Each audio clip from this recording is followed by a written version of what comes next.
Hi viewers, welcome to our channel. ప్రస్తుతం మనతో పాటు దాము బాలాజీ గారు సీనియర్ జర్నలిస్ట్ ఉన్నారు. వారితో ఒకసారి మాట్లాడదాం. సార్ నమస్కారం. సార్, జగన్మోహన్ రెడ్డి గారు అసెంబ్లీకి రాకపోవడం మనం చూస్తూ ఉన్నాం. అయితే ఈ నేపథ్యంలో రఘురామకృష్ణరాజు గారు రీసెంట్ గా డిప్యూటీ స్పీకర్ గా ఆయన ఎన్నికయ్యారు కదా. అయితే ఆయన మాట్లాడుతూ అంటే మర్యాద పూర్వకంగా జగన్మోహన్ రెడ్డి గారిని అసెంబ్లీకి ఆహ్వానించేశారు. సో మరి ఇప్పుడన్నా జగన్మోహన్ రెడ్డి గారు అసెంబ్లీకి వచ్చే ఛాన్సెస్ ఏమైనా కనిపిస్తున్నాయో? మరోవైపు రఘురామకృష్ణరాజు గారి పైన కూడా ప్రశంసల వర్షం కురుస్తుందంటే పాత పగలేమి మనసులో పెట్టుకోకుండా ఆయన అసెంబ్లీకి ఆహ్వానించారని చెప్పేసి కొన్ని వెబ్సైట్ రాస్తున్నాయి. మీరేం చెప్తారు సార్ ఇష్యూ పైన?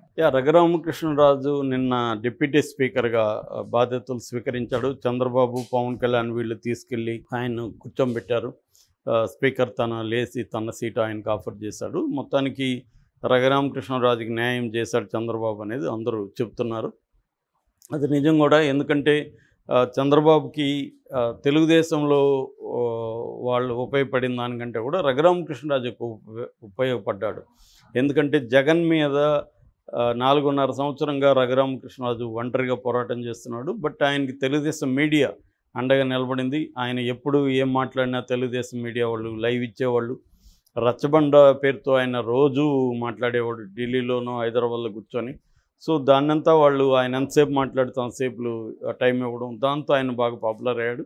ఆయన అలా వదిలేసి ఉంటే జనాలకు బోరు కొట్టి అయిపోయేది. కానీ జగన్ ఆయన్ని వదిలేకుండా కక్షగట్టి అతన్ని ఎలాగైనా ఇబ్బంది పెట్టాలని ఫస్ట్ లీగల్గా ట్రై చేశారు. ఇతని సభ్యత్వాన్ని రద్దు చేయాలన్నారు. వైసీపీలోనే ఉంటూ వైసీపీకి వ్యతిరేకంగా ఉన్నాడు కాబట్టి ఇతని ఎంపీగా తమ పార్టీ నుంచి గెలిచి రిజైన్ చేయట్లేదు కాబట్టి ఇతన్ని రద్దు చేయమని స్పీకర్కి పార్లమెంట్లో ఫిర్యాదు చేశారు, కానీ వాళ్ళు పట్టించుకోలేదు.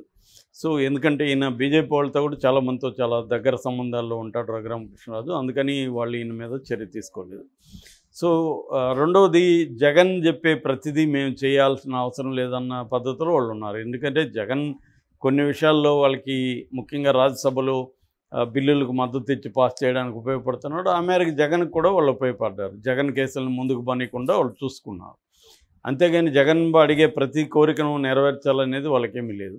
అలాగా రఘురామకృష్ణరాజు విషయంలో జగన్ ఫెయిల్యూర్ వల్ల జగన్లో ఫ్రస్ట్రేషన్ పెరిగింది. ఇతన్ని ఎలా డీల్ చేయాలి.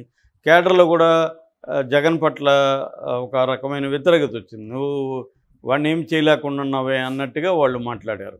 సో దాంతో జగన్ ఏం చేశాడు, ఏం చేయాలో తెలియక చివరికి ఒక పనికిమాలిన చట్టం, సెడిషన్ యాక్ట్ అంటారు దాన్ని, రాజద్రోహ నేరం చట్టం, అది ఎప్పుడో బ్రిటిష్ పీరియడ్లో వచ్చింది. దాన్ని ఇప్పుడు బిఎన్ఎస్లో మార్చి మళ్ళీ అదే స్పిరిట్ని కంటిన్యూ చేశారు.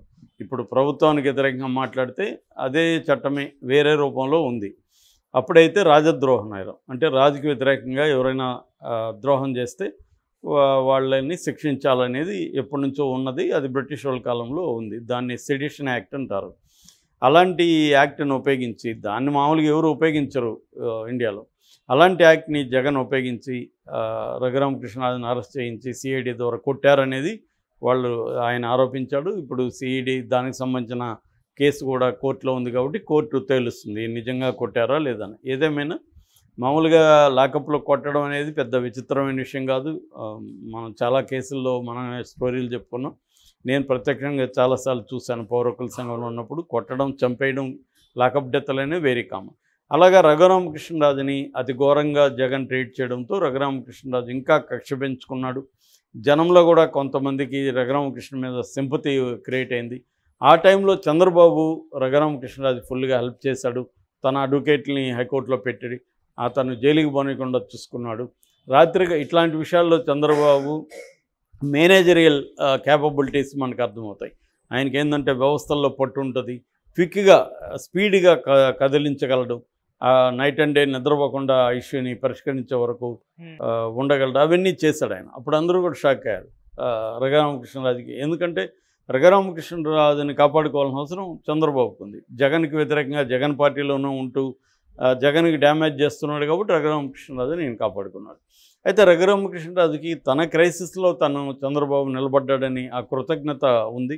నిన్న అది ఆయన గద్గద స్వరంతో మా ఫ్యామిలీకి అండగా నిలబడ్డాడు, మా ఫ్యామిలీ వాళ్ళకి ఫోన్లు చేసి ఆయన చంద్రబాబు గారు రాత్రి నాకు అండగా నిలబడ్డారు, ఇవన్నీ కూడా ఆయన గద్గద స్వరంతో ఆయన చెప్పాడు. అట్లాగే ఆయనకి ఎవరిని ఎలా సన్మానించాలి తెలుసు, ఎవరిని ఎలా కాపాడుకోవాలో తెలుసు. అందుకు నేనే నిదర్శనం, ఈ పదవి నాకు ఇచ్చాడంటే అది మీకు అర్థమవుతుంది అని చెప్పాడు. దీంతో పాటుగా ఆయన ప్రధానంగా నిన్న ఒక స్టేట్మెంట్ ఇచ్చాడు, అది ఇప్పుడు బాగా వైరల్ అవుతుంది. అదేంటంటే జగన్కి ఇన్విటేషన్ పంపించాడు ఆయన, అంటే ఓరల్గా, జగన్ మీరు రండి, అసెంబ్లీకి రండి, అసెంబ్లీకి ఎగ్గొట్టకండి, మీరు అసెంబ్లీలో ఉండాలి సో అనేది పిలిచాడు.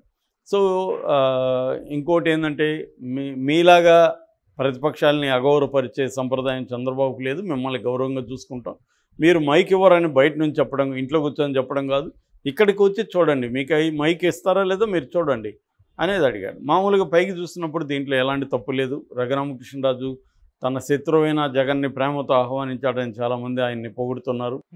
కానీ దీంట్లో హిడెన్ అజెండా ఉందని కొంతమంది చెప్తున్నారు. ఎందుకంటే రఘురామకృష్ణరాజు కోరిక ఏంటంటే జగన్ అసెంబ్లీలో కూర్చుంటే నువ్వు కూర్చోవయ్యా అని జగన్ని బెదిరించాలని, అట్లాగే జగన్ లేచి తనని అధ్యక్ష అని సంబోధించాలని అతనికి ఏవో కోరికలు ఉన్నాయి. ఎందుకంటే జగన్ ఒకప్పుడు తనని అత్యంత నీచంగా చూస్తాడు కాబట్టి అలాంటి జగన్ ఇవాళ ఒక సాధారణ ఎమ్మెల్యేగా అక్కడ కూర్చుంటే తను చూసి ఆనందించాలి.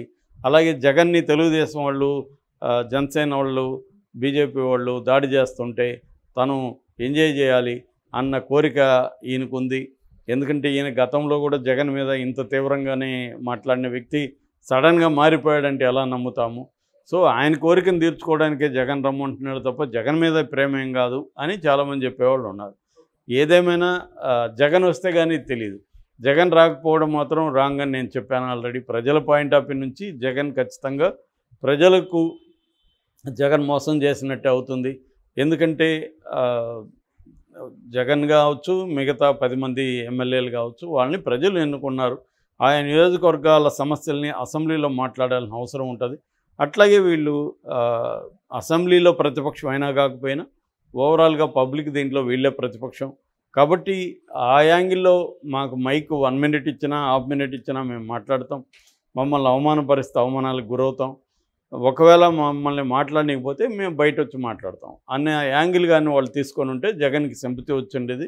అది వదిలేసి చేయడం వల్ల ఇప్పుడు రఘురామకృష్ణరాజు చెప్పింది నిజమా కాదా, ఆయనకి హిడెన్ అజెండా ఉందా లేదా తెలిసేది కదా అప్పుడు జగన్ వస్తే. సో ఇప్పుడేంటి రఘురామకృష్ణరాజు పిలవడం వల్ల ఆయనకి మైలేజ్ వచ్చింది. చూడు, ఒకప్పుడు ఎనిమిగా ఉండి కూడా రఘురామకృష్ణరాజు ఎంత ప్రేమగా ఆహ్వానించాడో అని అంటున్నారు. నిజంగా ఆయన ఆహ్వానించాడా లేదా వీడి పతనం మనం కళ్ళారా చూడాలి, ఇతను అధ్యక్ష అంటుంటే మనం ఎంజాయ్ చేయాలి, ఇతను కూర్చోవయ్యా అని మనం అనాలి, ఇవన్నీ ఆయన కోరికలా తెలియదు మనకి. సో అవి తెలిసిపోయేది జగన్ కానీ అసెంబ్లీకి వస్తే. రెండోది అది కూడా ఇంపార్టెంట్ కాదు.